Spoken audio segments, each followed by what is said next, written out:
지금부터 100회 전산회계 2급 기출문제, 이론 문제를 풀이하겠습니다. 1번, 다음 중 거래 내용에 대하여 거래 요소의 결합관계를 바르게 표시한 것은, 자, 결합관계입니다. 그러면은 분개가 되어야 되는 거죠. 1번, 현금 100만 원을 출자하여 영업을 개시하다 차변의 현금, 대변의 자본금. 그러면 현금, 자산의 증가, 자본금, 부채의 증가로 되겠죠. 자산의 증가, 부채의 증가. 이거 틀렸죠? 예, 1번 틀렸습니다. 2번, 외상매입금 200만 원을 현금으로 지급하다 분기하면 차변의 외상매입금 200만 원, 부채의 감소, 그 다음에 대변의 현금으로 지급하다 현금, 자산의 감소되죠. 자산의 감소, 부채의 증가는 차변에 올 수가 없습니다. 예, 그리고 부채의 감소가 되는 거죠. 2번 틀렸고, 3번 이자 30만 원을 보통예금으로 받다.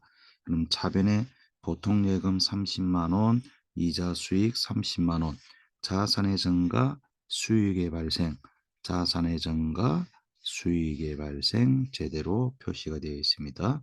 답은 3번. 4번은 왜 틀렸나 볼까요? 비품 50만 원을 사고 대금은 미지급으로 하다. 차변의 비품 50만 원, 자산의 증가, 대변의 미지급금 50만 원이죠. 50만 원. 예, 부채의 증가가 되어야 되죠. 수익 발생되어 있죠. 틀렸죠? 4번이 틀렸습니다. 그러면 정답은 3번이 되겠습니다.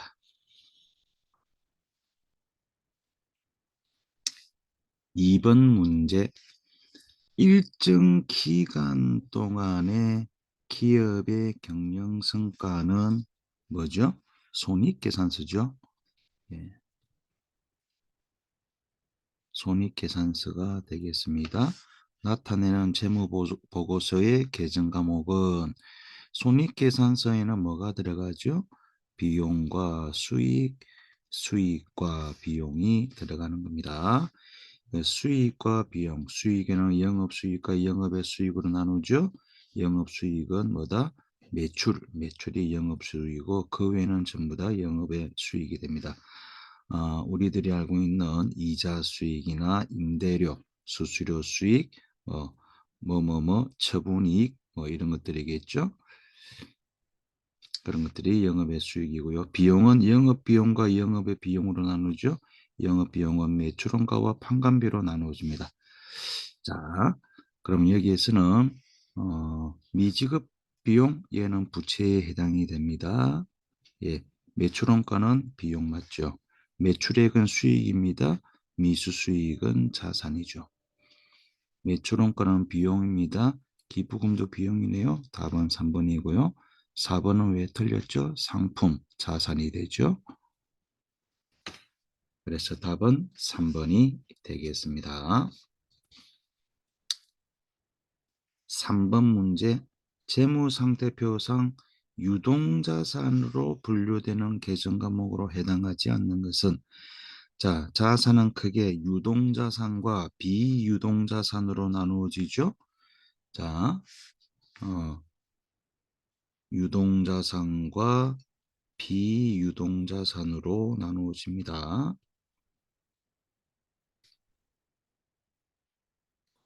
유동자산은 또 당좌자산과 재고자산으로 나누어지죠.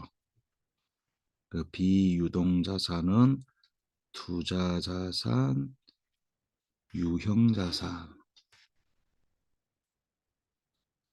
무형자산, 기타 비유동자산으로 나누어집니다. 자, 여기에서 차량 운반구는 유형자산에 해당이 됩니다. 그래서 유형자산이라 하면은 유형자산이라면 여기에 들어오죠. 비유동자산에 해당이 되는 거다. 상품은 재고자산이죠. 상품은 재고자산, 유동자산에 해당이 됩니다. 나머지는 당좌자산에 해당이 됩니다. 그래서 답은 3번이 되겠습니다.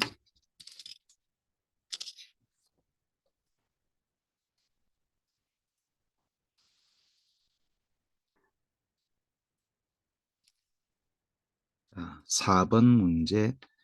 계정별 원장의 잔액이 항상 대변에만 나타나는 것은, 자, 대변에만 나타나는 것은 어떤 것들이 있냐면은 우리가 이제 시산표를 보면 되죠. 시산표를 보면은 차변에 자산, 비용, 대변에 부채, 자본, 수익 이렇게 나타나죠. 그래서 얘들은 잔액이 차변에 오는 애들이고 얘들은 잔액이 대변에 오는 애들입니다. 그래서 대변에 나타나는 애들은 부채, 자본, 수익을 말하는 겁니다. 여기서 부채는 2번이 되죠. 1번, 3번, 4번은 모두 자산에 해당이 됩니다. 얘가 부채죠.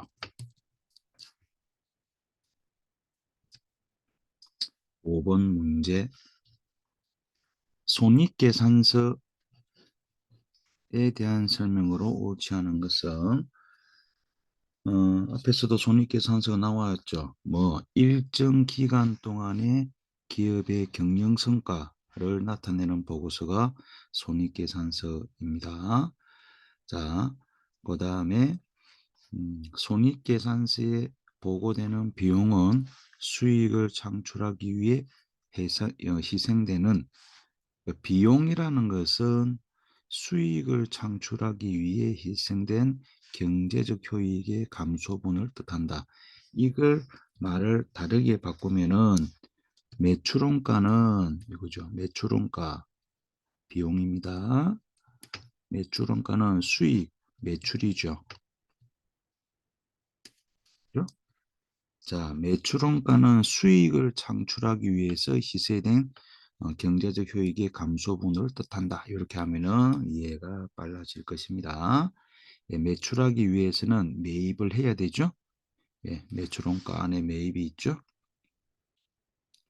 그 다음에 손익계산서에 보고되는 수익은 한 회계 기간 동안 발생하는 경제적 효익의 증가액을 말한다. 경제적 효익은 돈이죠. 예, 증가. 수익은 증가액을 말한다. 수익은 돈이 들어오는 거죠. 그러면 답은 4번 하나밖에 없겠죠. 손익계산서는 현금주의에 의해 작성될 때보다 항상 크게 보고되는 특징이 있다. 자, 여기서 이제 우리가 이제 발생 손익계산서 비용과 수익에는 우리가 이제 발생주의라는 것이 있고 현금주의라는 게 있죠. 우리가 발생주의 때문에 발생하는 게 뭐죠? 성급, 선수, 미수, 미지급. 그 중에 뒤에 뭐 붙는 것들이 있죠? 미지급 비용 이런 것들이 있죠. 선수 수익, 성급 비용, 미수 수익 이런 것들입니다. 자, 요거 이런 게 이제 발생주의고요. 현금주의는 현금이 들어왔을 때, 그죠? 현금이 들어왔을 때 처리하는 것. 현금이 입금이 되었다. 현금이 출금이 되었다.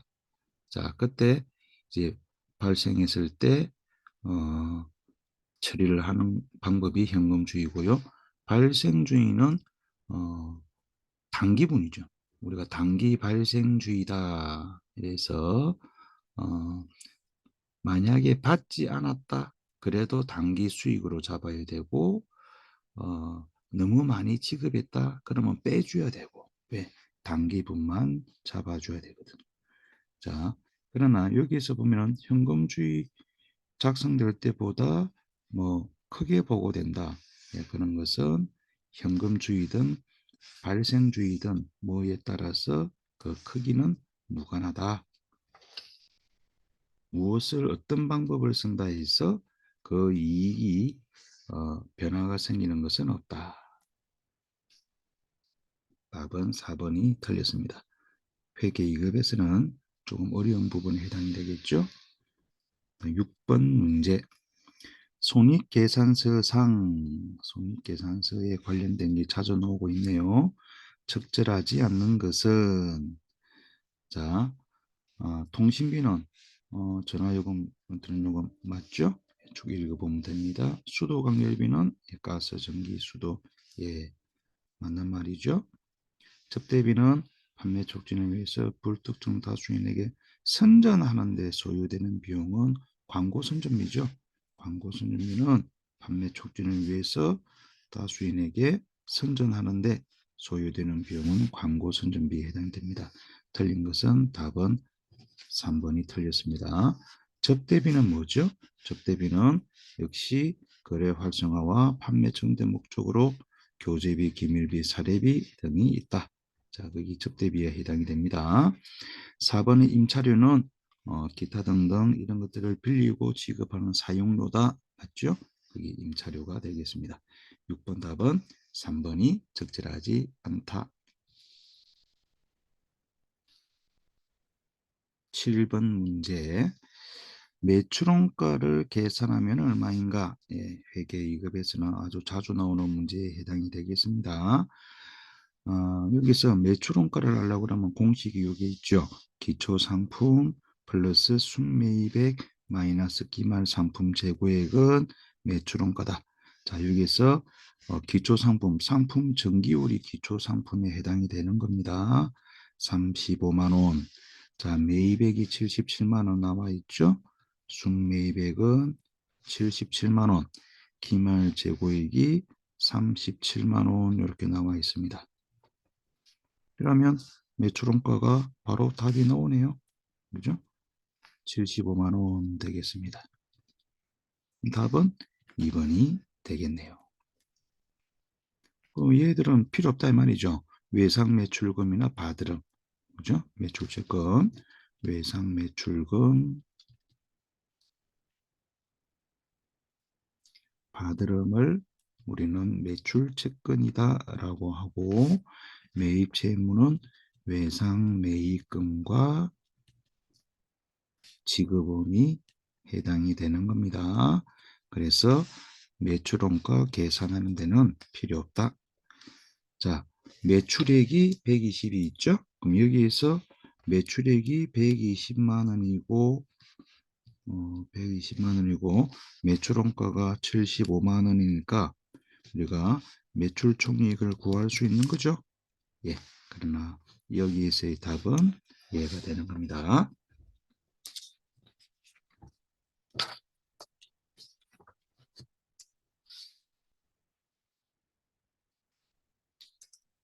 8번 문제.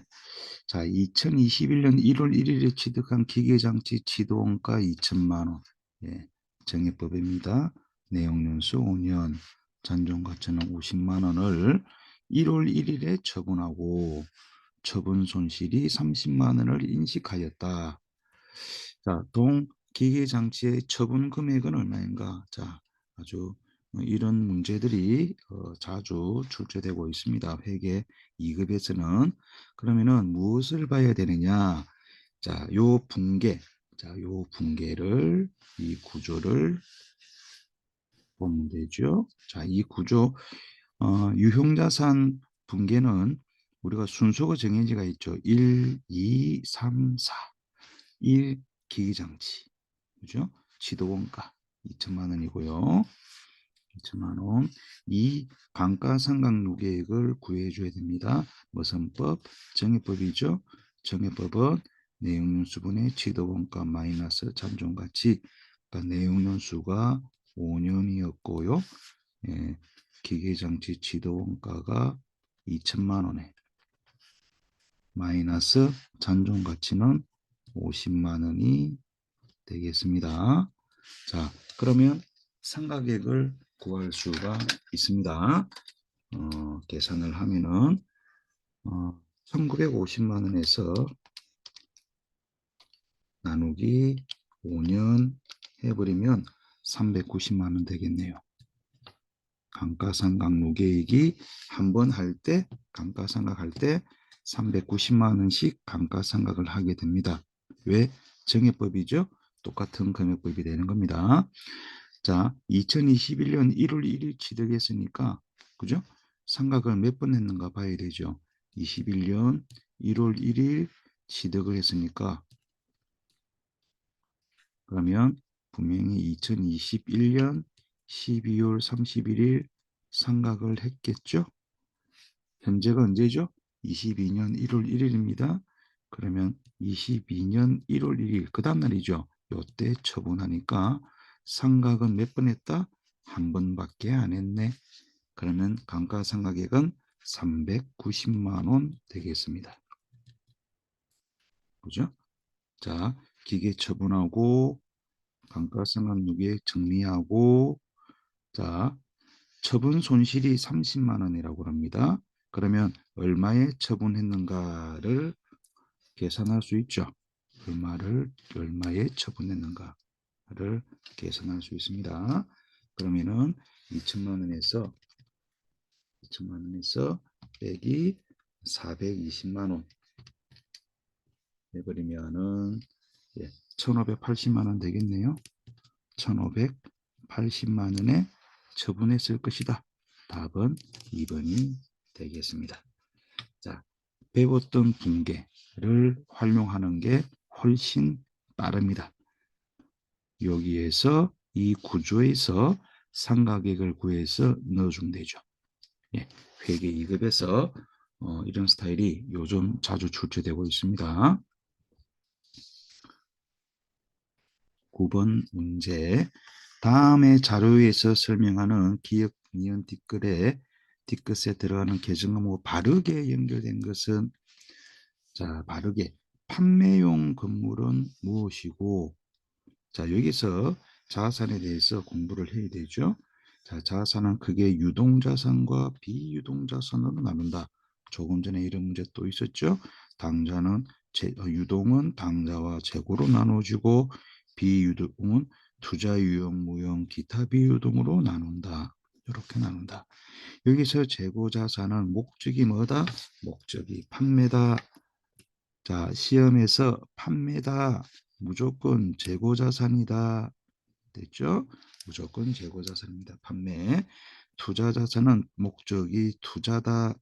목적이 투자.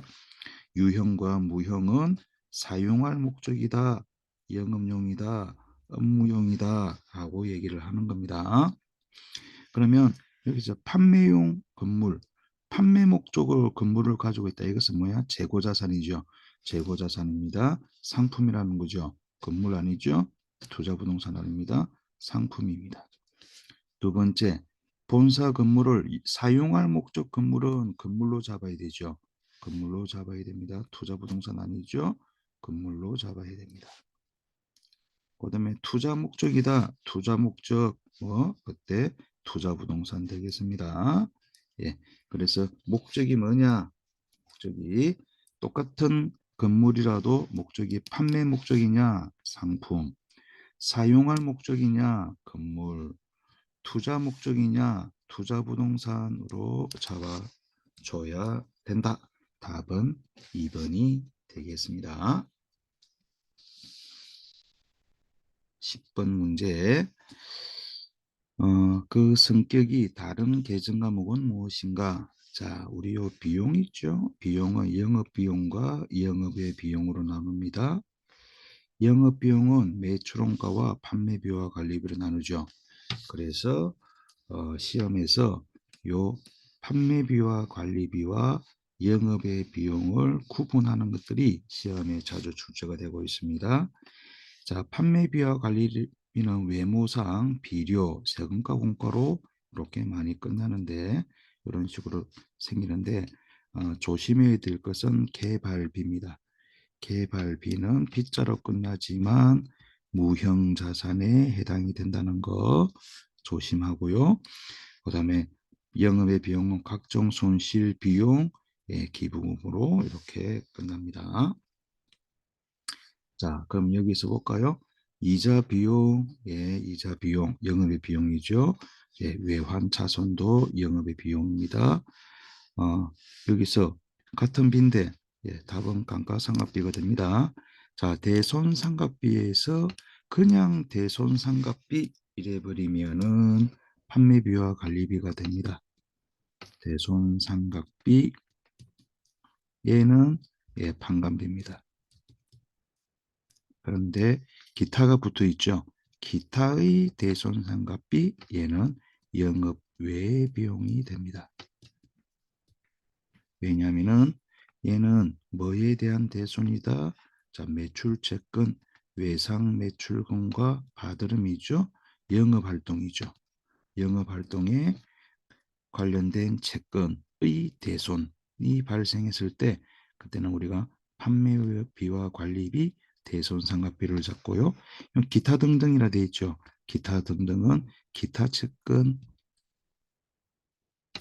채권이라 하면은 뭐뭐가 있다? 기타 채권이라면 단기 대여금과 미수금이 있죠. 이 계정 과목들은 영업 이외의 활동이다.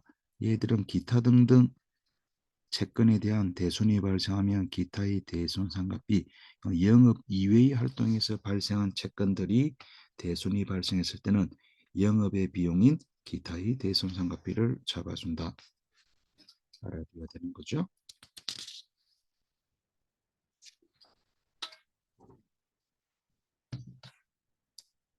11번 문제 들어가겠습니다.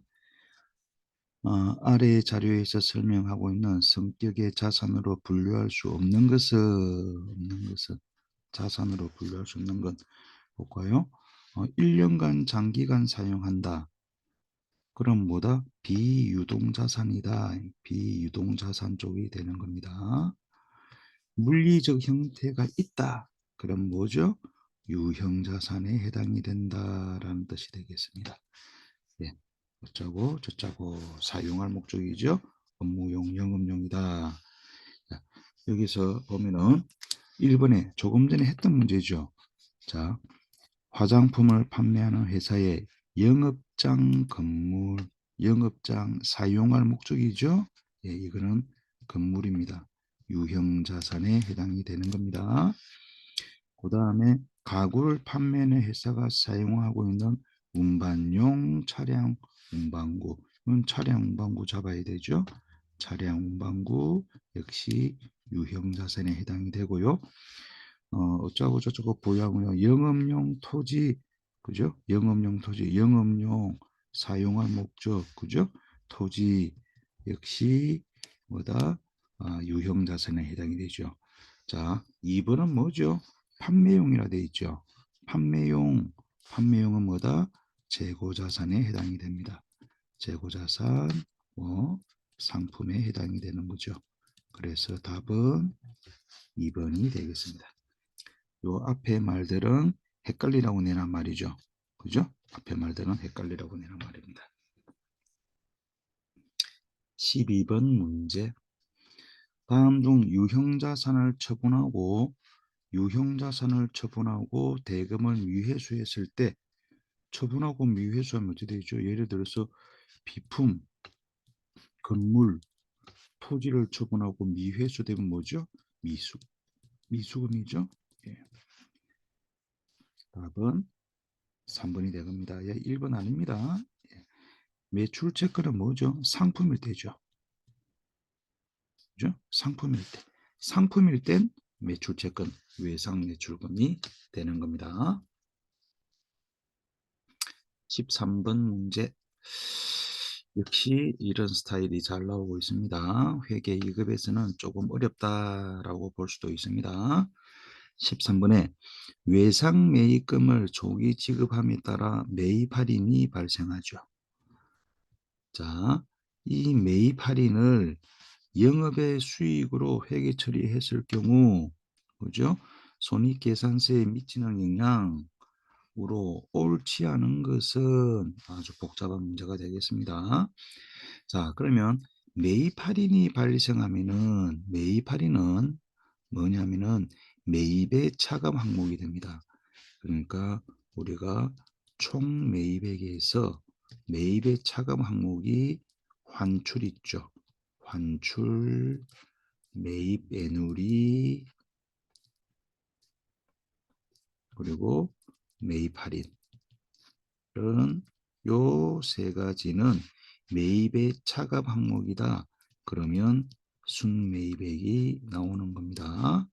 그래서 얘들 이 세 가지는 매입에서 차감하는 거예요. 이 매입이 어디 있죠? 매출원가에 있죠. 자, 그래서 원래는 매입에서 뺀다. 그러면 매출원가 공식이 뭐죠? 이런 매출원가 공식은 우리가 이제 이것도 중요한 공식이죠. 기초상품 플러스 순매입 마이너스 기말상품. 여기 매출원가죠. 여기 매출원가입니다. 그러면 요 매입에서 차감한다는 거거든. 그죠? 여기서 빼줘야 돼. 마이너스 매입 할인. 그죠? 예. 그래서 빼줘야 됩니다. 자, 여기서 빼줘야 되는데, 그러면은 여기서 빼면은 순매입이 작아지죠? 작아집니다. 그러면 매출원가가 어떻게 작아지겠죠? 그죠? 그래서 여기서 빼서 매출원가를 줄여야 되는데 안 뺐죠. 그죠? 매출원가를 순매입액에서 마이너스를 해서 매출원가를 줄여줘야 되는데 안 줄여줬다는 것은 얘가 커졌다는 거죠. 그죠? 얘가 커졌다는 것은 그 결과치가 어떻게 됐다는 거야. 매출총익. 여기에서 요거 빼면 매출총익이 어떻게 적어졌다 이런 뜻이 되는 거야. 그죠? 원래는 빼줘야 돼. 원래는 빼서 줄여줘야 되는데, 그죠? 안 뺐단 말이야. 안 뺐죠. 안 빼고, 안 뺐기 때문에, 그죠? 안 뺐기 때문에 매출원가가 커졌겠죠. 그죠? 안 뺐기 때문에 매출원가를 커졌다. 이렇게 잡아줘야 되는데, 이렇게 했던 거예요. 그죠? 자, 그러면은 매출 총이익이 어떻게, 만약에 뺐으면 어떻게, 매출 총이익은 커지겠죠. 예. 매출액에서 매출원가를 빼면 매출 총이익이 나오니까. 그죠? 자, 그러면 매출 총이익이 적어졌을 거다. 매출 총이익이 과속예상. 자, 요거는 맞죠? 요거는 맞습니다. 그 다음에 매출원가가 과대평가되어 있죠. 작아져야 되는데 커졌으니까 매출원가가 과대 예상되었을 것이다. 요거도 맞고요. 자, 그 다음에 그러면 매출 총액이 작아졌으면 영업이익은 역시 작아졌겠죠. 영업이익이 요거죠. 매출 총액에서 판관비를 빼면 영업이익이 나오니까 매출 총액이 적어졌으니까 얘도 역시 적어졌을 것이다. 영업이익도 적어졌을 것이다. 그죠? 예. 1, 2, 3번은 맞네요. 자, 그런데 요렇게 영향을 미쳤는데 1번, 2번, 3번에 영향을 미칩니다. 매입 할인을 엉뚱한 대로 써버렸으니까. 그죠? 예. 요렇게 돼야 되는데 요렇게 처리했다. 그러면 요렇게 되고 요렇게 됐거든. 그런데 이거를 뭘로 처리했다? 영업의 수익으로 처리했죠. 영업의 수익으로 처리했다는 것은 이렇게 수익으로 잡았다 이 말이죠. 그죠? 수익으로 잡았다는 거예요. 이거는 뭐야? 여기서 더하고 여기서 빼면 법인세 비용 자금 전 순이익이 나오는 겁니다. 이렇게 처리했답니다. 이렇게 영업의 수익으로 처리했다. 잘못 처리했죠.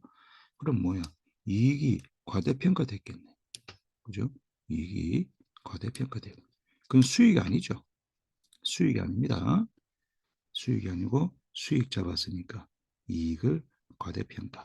이익이 과대평가되면은 어떻게 돼? 비용을 빼면 당기순이익은 역시 어떻게 돼? 과대평가되는 겁니다. 이익이 과대평가됐을 것이다. 옳지 않은 것은 4번. 어려운 문제죠. 예, 회계 2급에서는 어려운 문제입니다. 매입 할인에 대해서 알고 있어야 됩니다. 매입 할인은 뭐다? 매입의 차감 항목이라는 사실을 알고, 매입에 뺐어야 되는데 안 뺐다. 그죠? 빼면 작아지겠죠. 이렇게 작아질 거란 말이에요. 여기 정상이죠?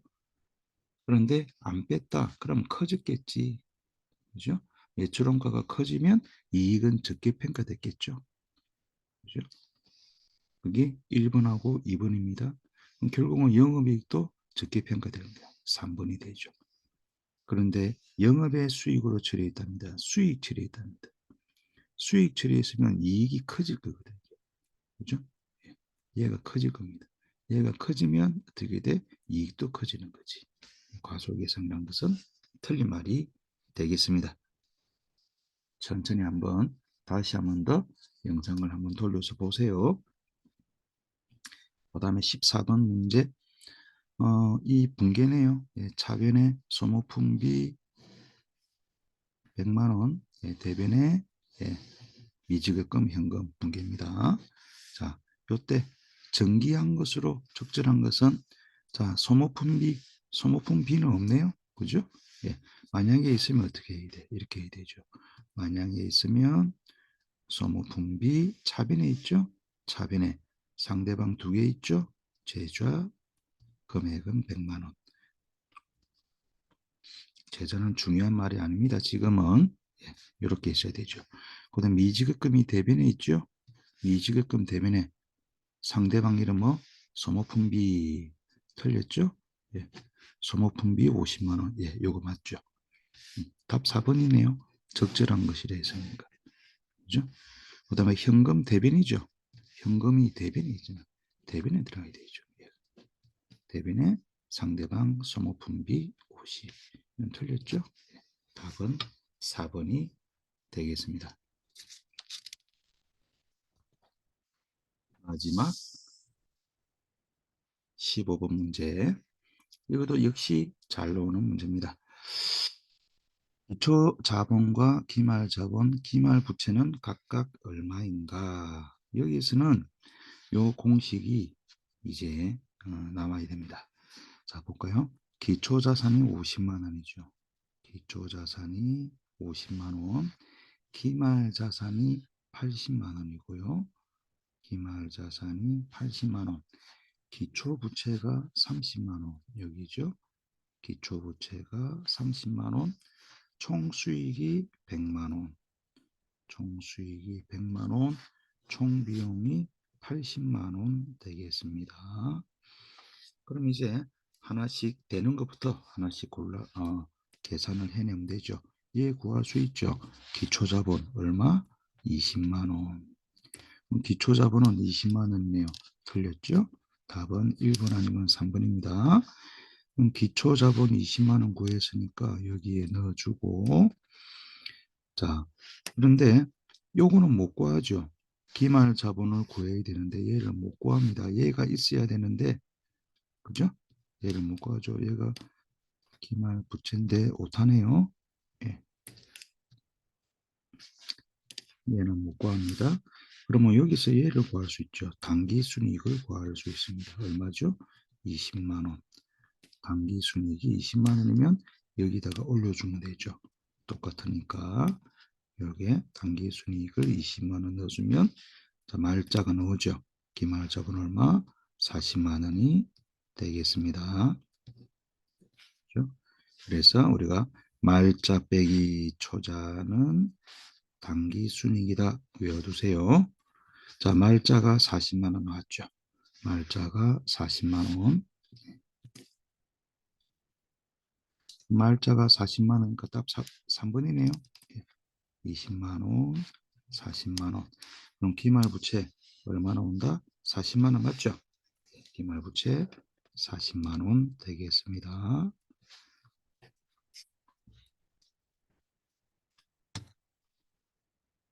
수고하셨습니다.